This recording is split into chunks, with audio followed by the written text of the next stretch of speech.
Hey, welcome everyone back to Legally Bliss Conversations. I am so happy to have Megan Smiley back with me again today.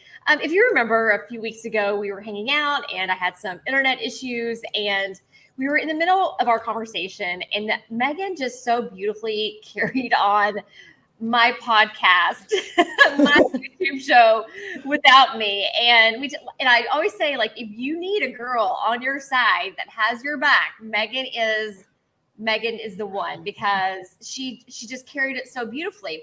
So just a few things about Megan to kind of refresh y'all's memory. She is a lawyer and she has her own interior design company, or she did. We'll talk about that transition. I think that's where we'll start today. And she also has her own podcast, which is a huge reason that I think, she was able to kind of just carry the podcast this one on her own. But it's called the Escape Pod, the Legal Escape Pod. The Lawyer's Escape Pod, yeah. Lawyer's Escape Pod. So be sure to check that out. I love the name of that podcast. So let's kind of get back into where we ended up, Megan, before the tech gods interrupted and kind of struck lightning on me and made me freeze. We were talking about how you had kind of started this. Well, you didn't kind of. You were in it. You started an interior design company. Mm-hmm. The lovely 2020 pandemic hit, and you're like, okay, I can't go to people's houses. Like this this may not work. And you all left New York, right? And mm-hmm. You're like, we're going to God's country. Yeah.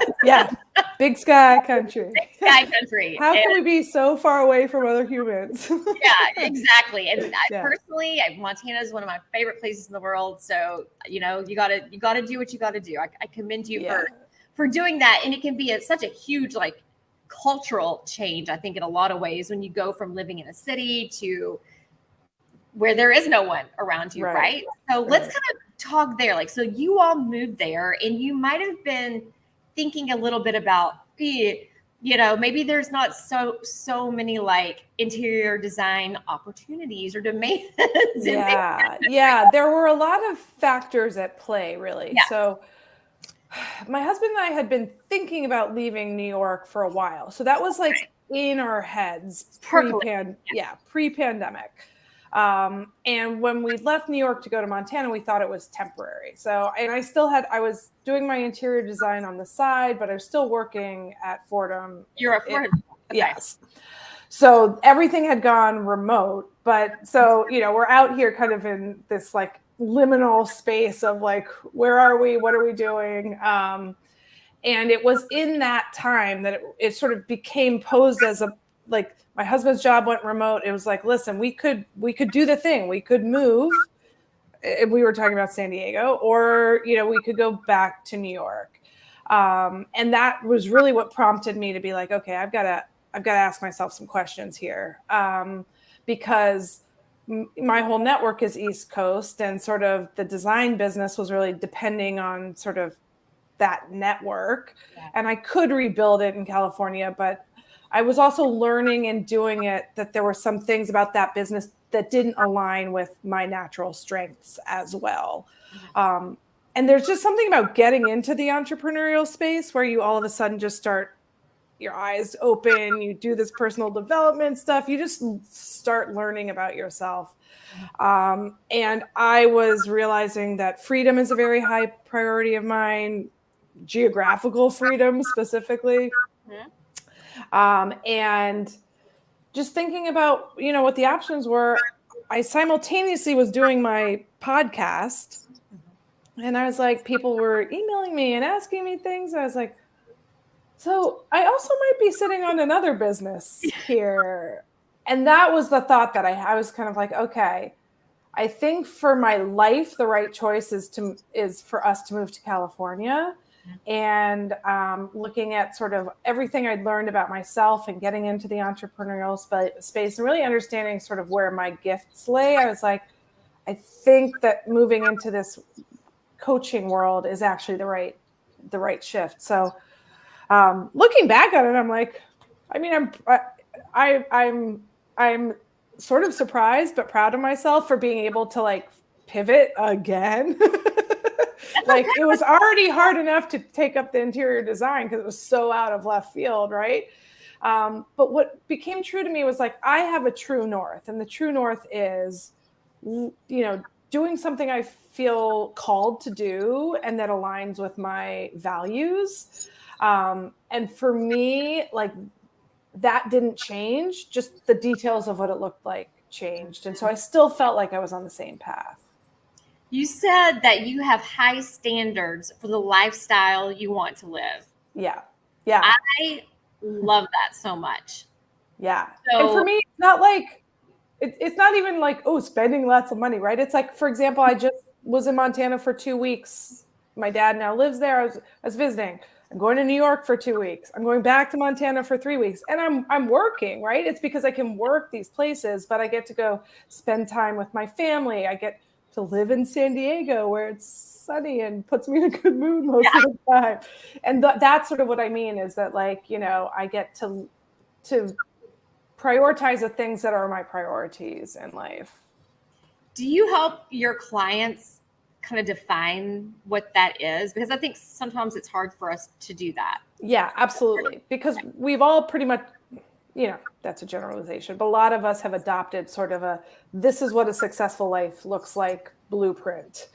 And that blueprint, it suits some people, but it also doesn't suit a lot of people. So part of the work is really getting back in touch, because I think a lot of people off the top of their head couldn't necessarily even just tell you. Like they could probably tell you, I don't want to be spending my entire life at the office. But beyond that, like if someone told me what my passion was, I'd pursue it, but I don't have one, things like that. So part of the work is really reconnecting to what it is that you do want out of your career, out of your life, and identifying those things so you can start to sort of proactively move towards prioritizing them. You're an entrepreneur and you're a true creative. And I think that you are a rarity in the legal world. So I'm sure that there's a lot of people who are attracted to those things about you and want to work with you. So what is it like to work with Megan? Let's say that I'm a lawyer who works in a big firm and I'm just not happy with I am sitting in front of the screen all the time, and I do want to live a more creative life. So what is that like getting to work with you? Yeah. So I recently was like, I'm kind of like a dream doula, right? So like we figure out what that dream is, and then I help you sort of give birth to it, so to speak. So what that really looks like is taking the time and the space to actually ask what you want, which seems simple, but it's actually quite hard. What do you want? Not what does everybody else want? What does everybody else expect?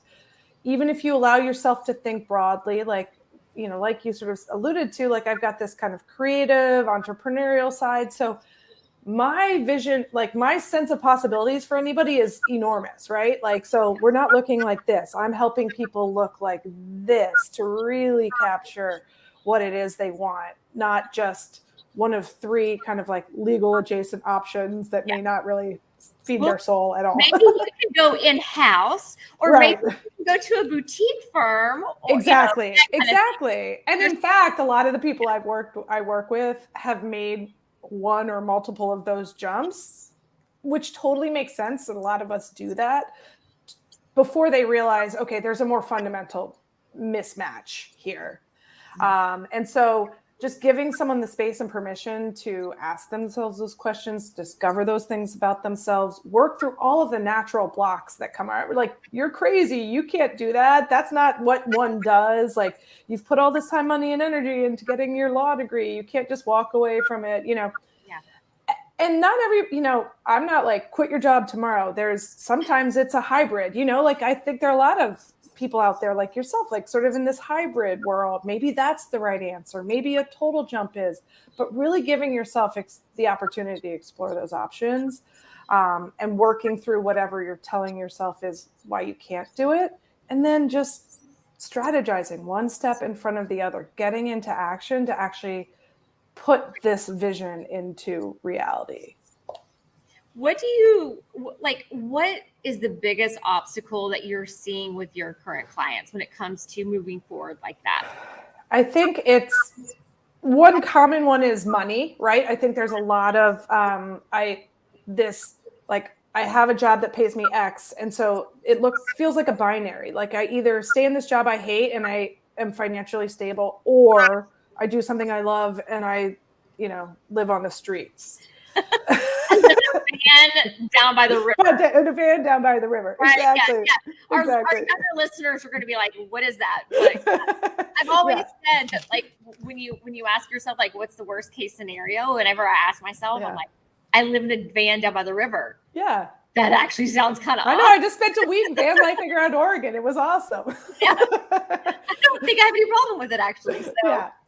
Yeah. And we joke, but it's sort of like, as obvious as it sounds that this is not a binary decision, I think we're wired to believe that it is. So part of the work is not to jump off a cliff. Like money matters. People have real responsibilities and families. And so I'm not here to gaslight anyone into being like, it doesn't matter.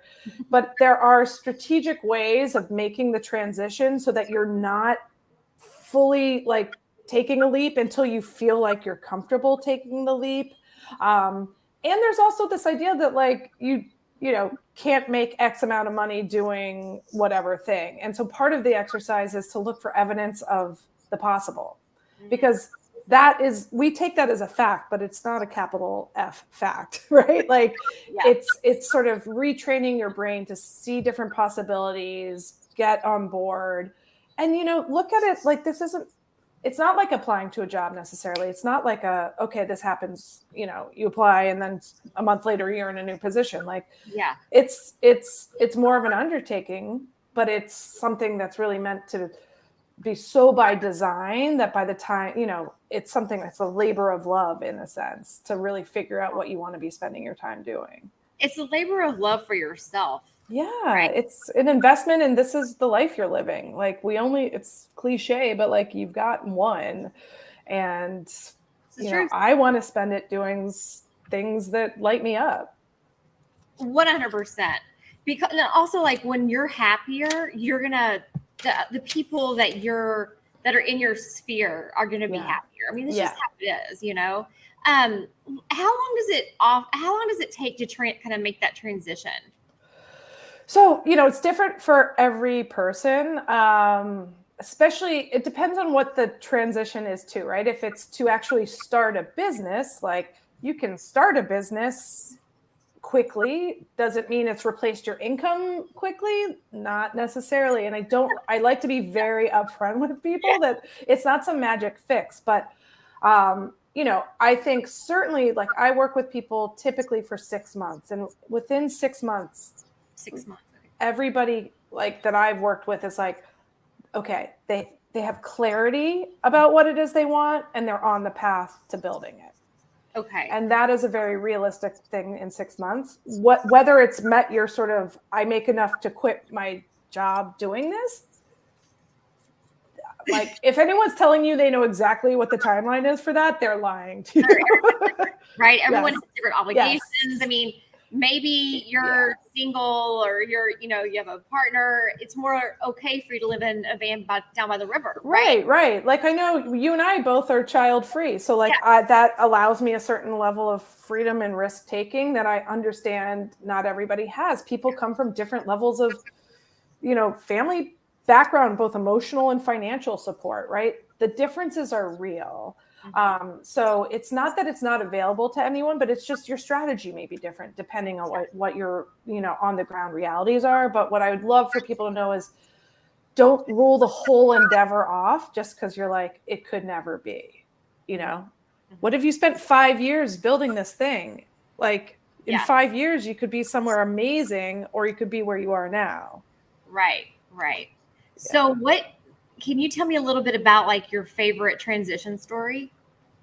The most extreme The most extreme? I mean, I think maybe one of the most impressive is one of my first clients, and she's actually been on the podcast because it was like, she's been so successful. And she was a partner at her law firm. You know, that's the thing, is like, these are people who are invested in the career, right? So she was, you know, an equity partner at her firm. And she had this specialty in church law. So she helped a lot of like churches with their legal issues. So she had that, but you know, create a legal. Yeah, exactly. And so she just, it wasn't that she hated law, but she's like, I feel that there's something else for my next chapter. And her kids were a little bit older, and she felt like she could sort of make a transition. And she put a date like 7 months ahead on the calendar that was when she was giving notice. And she did. Like, that date, she gave her notice. She's launched a sort of consulting and coaching business, and she has her own podcast, and she runs a conference, and she's taken the things that she was good at and liked about that sort of practice area, and made it not necessarily the practice of law, but has built up on that. And she's like off to the races, and, you know, probably ahead of me in her business at this point. That's cool, though. You know, I think working with you would be very inspiring. Like, not only do you teach these substantive things and you coach, but you're also you're kind of a case study for this type of work, right? Like, you're inspiring because you've done the work and you show people what's possible. Yeah. And I do think, you know, it's funny, you go and you do all this work to be like, what's my special thing? And I think my special thing is I like genuinely believe in possibilities, not just for myself, but for, like, I have like an optimistic tilt. Yeah. And I think honestly, half the battle is just giving yourself permission to explore something. Because once, you know, I have a client right now, I've had like 3 sessions with her, and she's like, my life is different. Like, she's just like, I know I'm on the right path now. Like, she's not there, but it's like, just working, I think even just letting yourself get into the thought of, I'm going to try this. That's the thing. That's the thing of like giving yourself permission to do something different. Just to do something totally different. Yeah. Okay. So I have to know, what's next for your coaching company, and what's next for you as an individual? Okay. I mean, right now it's just like, you know, more working with amazing clients. Like, I love my clients. I feel like because of what I do and maybe who I am, I get like kind of dreamers, people who are really willing to like rethink what work looks like and what success looks like. And that just amps me up. So more of that. Down the road, I would love to do a group program, a retreat of some kind, but I'm not there yet. I've been running this workshop, which is not exactly tied to my coaching, but it's like the Woo Curious Summer Camp. So we've got people coming in and talking about astrology and human design and intuition and hypnotherapy.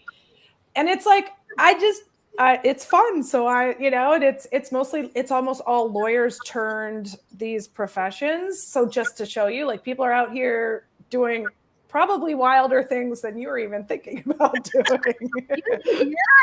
You think you're doing something like, yeah, exactly. You think you're getting crazy with your Etsy store, but like, right. I've got a psychic medium coming on next week, so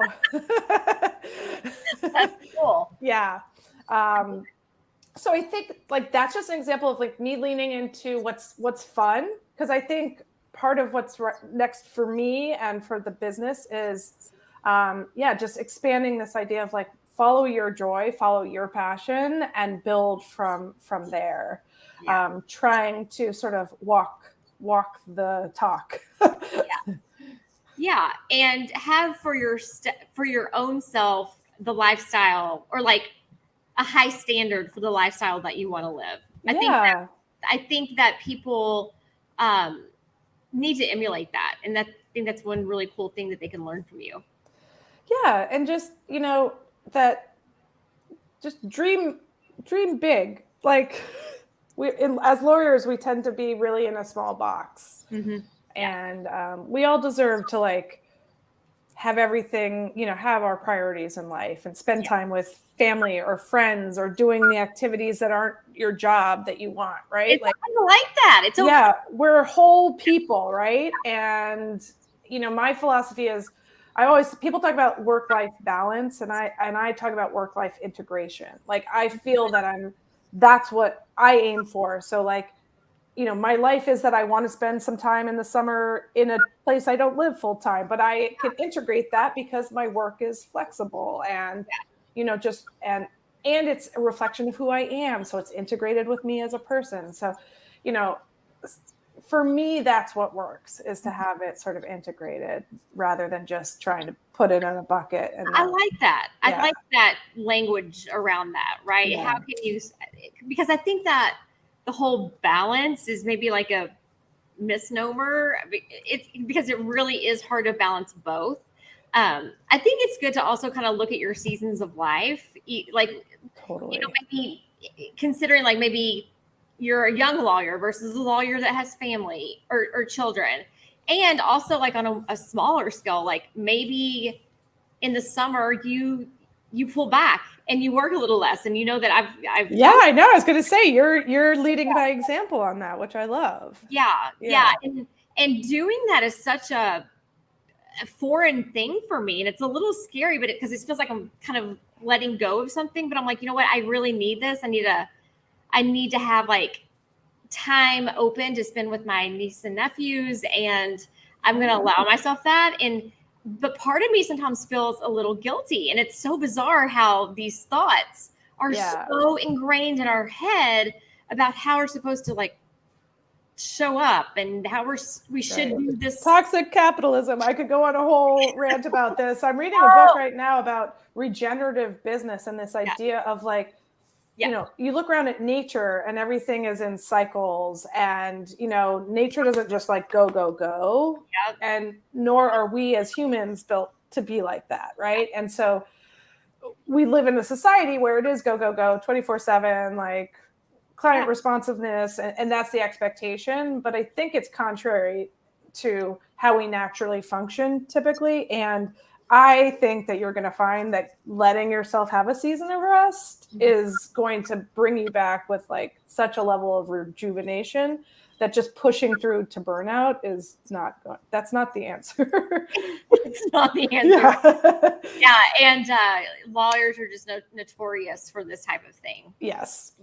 So I celebrate you for sort of doing that for yourself. Yeah. Megan, I just want to thank you again for jumping back on here and kind of wrapping this up, doing a part 2 with me and letting me kind of continue on down that journey with you, learning more about your coaching and your consulting and learning about what's next for you and your business. So where can people find you? My website is megansmiley.com and you can find me on LinkedIn and LinkedIn and Instagram at Megan Smiley ESQ. And those are probably the best places to find me. And you're on LinkedIn, or is it? Yep.